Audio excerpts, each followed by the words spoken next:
Hello दोस्तों, नमस्कार, जय माता दी। आप सभी का स्टडी विद अजय पर फिर से स्वागत है। आज का ये वीडियो जो है महिला बाल विकास पर्यवेक्षक के जो पद निकले हुए हैं, ऑनलाइन फॉर्म है, उनसे संबंधित ये रहने वाला है। और इसमें वीडियो में हम आपको बताने वाले हैं कि जितना जो फॉर्म है महिला पर्यवेक्षक का, उसको आपको किस तरीके से उसको भरना है। स्टेप बाय स्टेप हम यहाँ से पूरा बताएंगे। रजिस्ट्रेशन से लेकर पंजीयन से लेकर आपके पेमेंट तक, यानी पूरा फॉर्म भरने तक की प्रक्रिया हम आपको पूरा स्टेप बाय स्टेप यहाँ से समझाएंगे। तो उसको आप अच्छे से समझ लीजिएगा और उसके बाद ही आप अपना फॉर्म वहाँ पर भरने जाइएगा। कौन कौन सी डॉक्यूमेंट्स आपके लिए ज़रूरी हैं वो सारी चीज़ें आप समझ लीजिए, जिससे आपको भरने में कोई दिक्कत वहाँ पर नहीं होगी।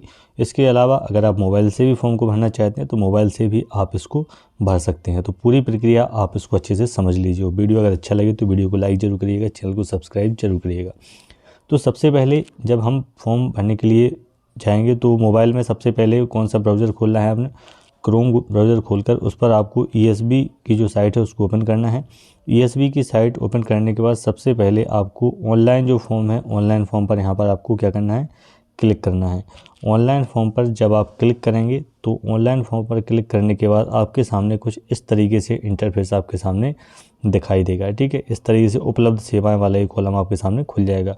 उसमें जो सबसे पहला आएगा, पहले नंबर पर यहाँ पर आपको दिख रहा होगा महिला बाल विकास पर्यवेक्षक मध्य प्रदेश भोपाल के अंतर्गत पर्यवेक्षक भर्ती 2024। इसमें आपको अगर आप पूरा एडवर्टाइजमेंट पढ़ना चाहते हैं तो आप यहाँ से क्लिक करके पूरा नोटिफिकेशन इसका पूरा पढ़ सकते हैं डिटेल। और अगर जब आपको फॉर्म भरना है तो आप इस ग्रीन कलर पर, हरे कलर पर आप क्लिक करेंगे तो इसको पर क्लिक करने के बाद एक नया पेज आपके सामने खुलेगा और जिसमें आप उसको अप्लाई करेंगे। इसमें कुछ डिक्लेरेशन यानी कुछ घोषणाएं होंगी जिस पर आपको टिक करना है। तो एक यहाँ चेक बॉक्स मिलेगा इस तरीके से, इस पर आपको टिक करना है, इस पर आपको टच करना है तो ये इस पर टिक लग जाएगा सही का। और इसके बाद आपको क्या करना है, इस पर आगे बढ़े वाला जो आपको बटन दिखाई देगा नीचे, इसको आपको दबाना है, इसको आपको क्लिक करना है। इस पर जैसे ही आप क्लिक करेंगे तो आपका फॉर्म और आगे यहाँ से बढ़ जाएगा। इसके बाद जब आप घोषणाओं पर क्लिक कर देंगे तो ये एक नया पेज आपके सामने खुलेगा, इस तरीके से पेज खुल जाएगा। और इसमें क्या करना है कि आपको अपना सामान्य पंजीयन क्रमांक जो आपका होगा, प्रोफाइल नंबर जो आपका होगा, रजिस्ट्रेशन नंबर जो पहले से ही बना होगा, कोई भी फॉर्म आपने भरा होगा तो उस फॉर्म का प्रिंट आप देखिएगा तो उसमें सामान्य पंजीयन क्रमांक वहाँ पर दिया रहता है। अगर नहीं दिया होता है तो इसको भी आप पता कर सकते हैं, उसकी प्रक्रिया हम आपको बाद में बता देते हैं।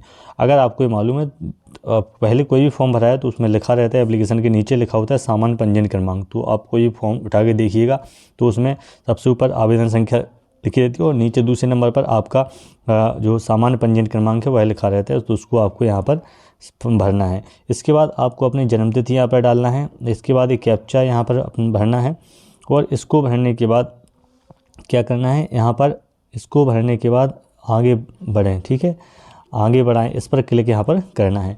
लेकिन यहाँ पर क्या होगा, कुछ लोगों का तो प्रोसेस यहाँ से सीधा आगे बढ़ जाएगा, आगे की प्रक्रिया उनकी हो जाएगी। जिनका जो प्रोफाइल पंजीयन है, जिनका EKYC पहले से हो चुका है, उनकी प्रक्रिया क्या होगी, यहाँ से आगे बढ़ जाएगी। लेकिन कुछ लोगों के में EKYC का ऑप्शन आएगा कि अपडेट EKYC, उसको पंजीयन के लिए बोलेगा, सामान्य प्रोफाइल पंजीयन जो है उसको अपडेट करने के लिए।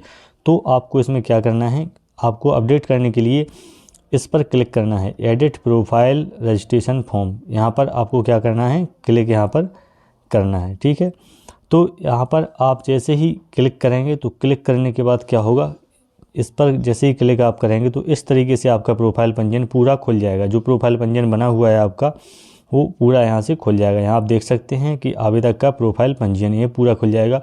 इसमें आप जो एडिट करना चाहते हैं, जो भी चीज़ें एडिट करना चाहते हैं वह यहाँ से अपनी एडिट आप यहाँ से जो है कर सकते हैं। कुछ भी हो, चाहे ये दिव्यांगता विवरण हो, खुद का पर्सनल विवरण हो, ठीक है, जो भी डेटा आप यहाँ से जो चेंज करना है उसको यहाँ से आप कर सकते हैं। इसके अलावा इसके बाद क्या होगा, इसमें KYC के लिए यहाँ पर 2 ऑप्शन आपके सामने यहाँ पर खुलेंगे। KYC में आपको इसमें 2 ऑप्शन मिलते हैं।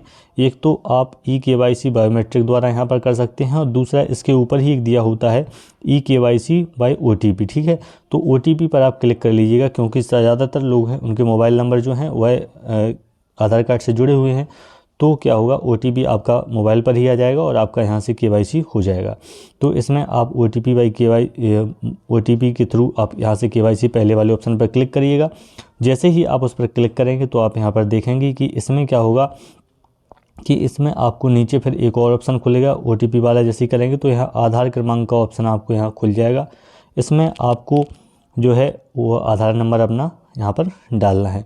आधार नंबर यहाँ पर भरने के बाद इस चेक बॉक्स को फिर से क्लिक करेंगे, आधार नंबर भरेंगे। आधार नंबर भरने के बाद क्या करेंगे आप, जब इसमें आधार नंबर भर जाएगा फिर एक चेक बॉक्स इस तरीके से आएगा, उसको आपको क्लिक करना है, उस पर टच करना है तो उस पर क्लिक हो जाएगा।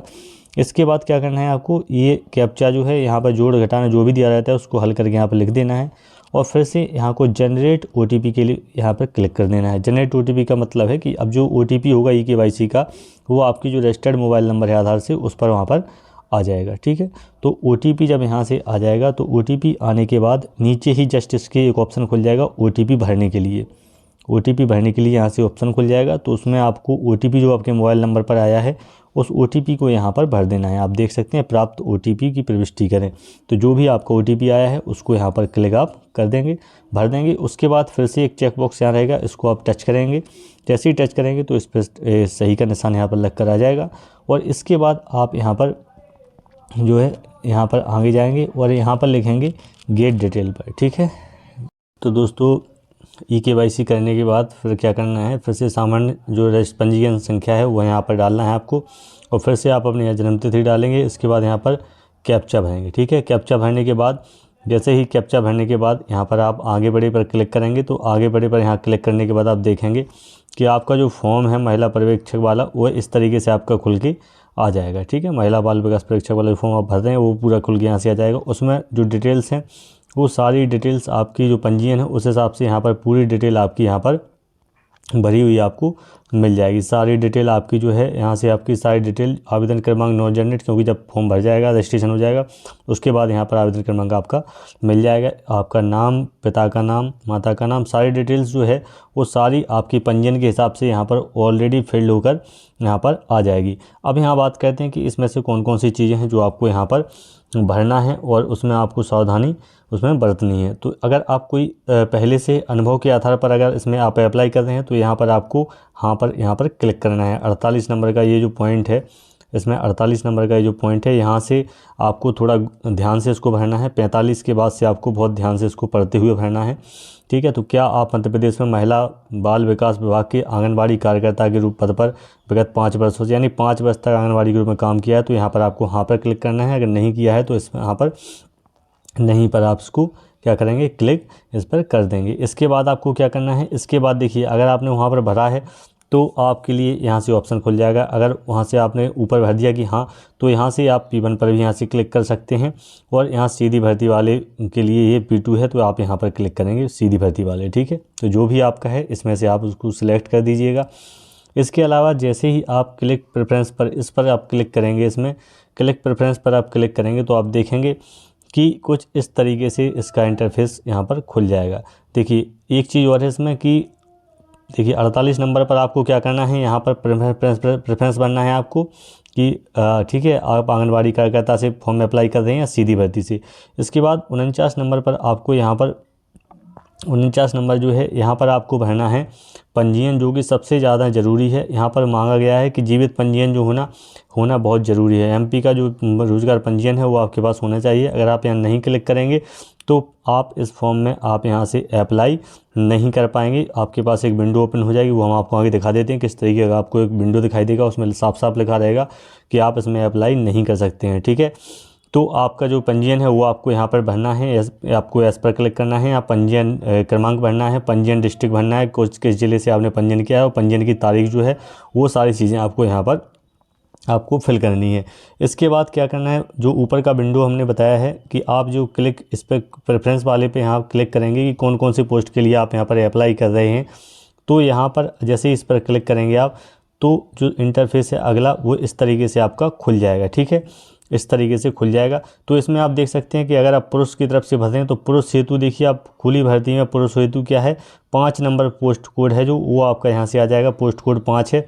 और इसके अलावा अगर आप महिला के लिए सीधी भर्ती से अप्लाई करेंगे तो बाकी जो पोस्ट कोड हैं इसमें से 2 और 4 ये आपके ऑटोमेटिक यहाँ से सिलेक्ट होकर आ जाएंगे। यहाँ आपको एलिजिबिलिटी पर हाँ पर क्लिक करना है कि आप मान्यता प्राप्त विद्यालय से आपने स्नातक की उपाधि जो है प्राप्त कर ली है, तो हाँ पर क्लिक करेंगे। ऑटोमेटिक यहाँ पर जो पोस्ट हैं वो खुल के आ जाएंगी। महिला से भरेंगे तो 2 और 4 पोस्ट यहाँ पर आपकी खुल के आ जाएंगी, आप उस पर क्लिक कर दीजिएगा। ठीक है, इसके बाद उसको प्रेफरेंस यहाँ लगा सकते हैं कि प्रेफरेंस आपको 2 नंबर पोस्ट का यहाँ पर भरना है या 4 नंबर का भरना है, ये प्रेफरेंस यहाँ से आप सेट कर सकते हैं। ठीक है, तो इसको आप कर दीजिएगा।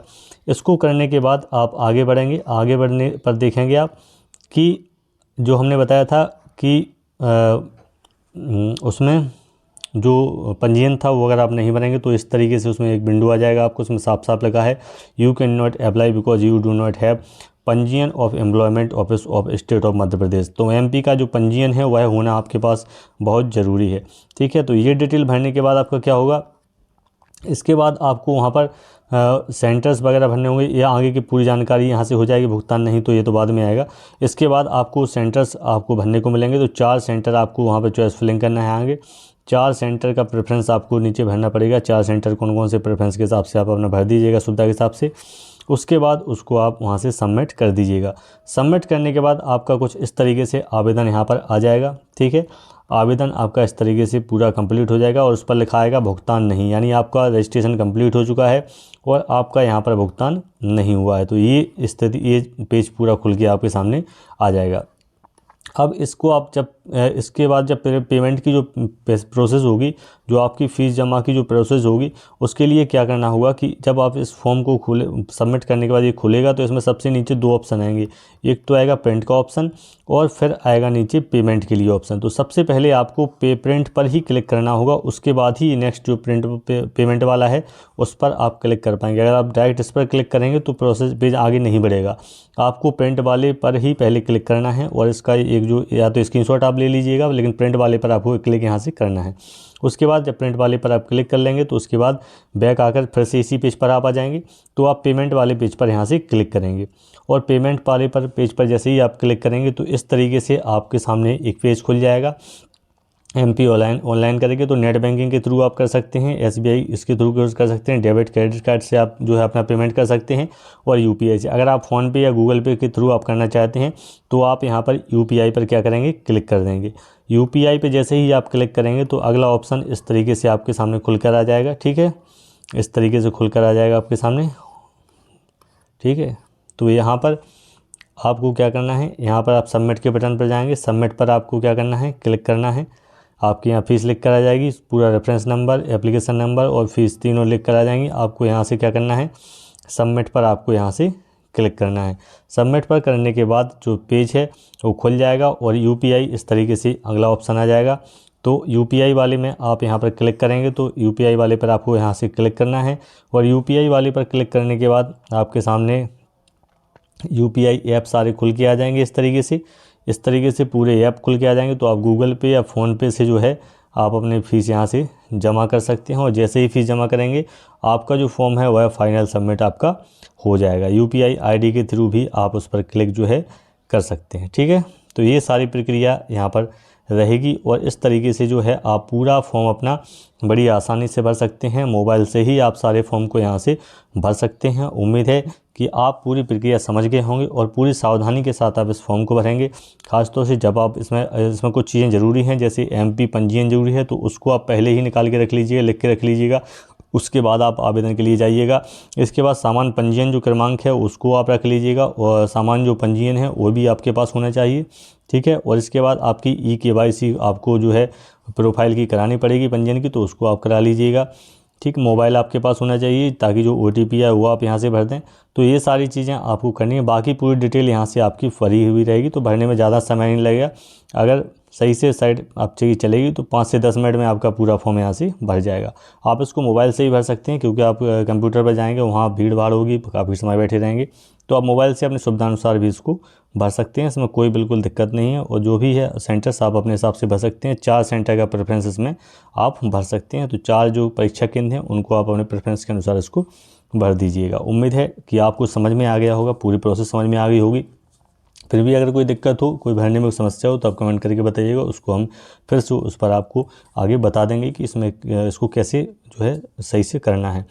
ठीक है, तो उम्मीद है वीडियो आपको अच्छा लगा हो। वीडियो अच्छा लगा हो तो आप वीडियो को लाइक करिएगा, चैनल को सब्सक्राइब जरूर करिएगा। मिलते हैं नेक्स्ट वीडियो में कुछ महत्वपूर्ण अपडेट के साथ। नमस्कार, जय माता दी।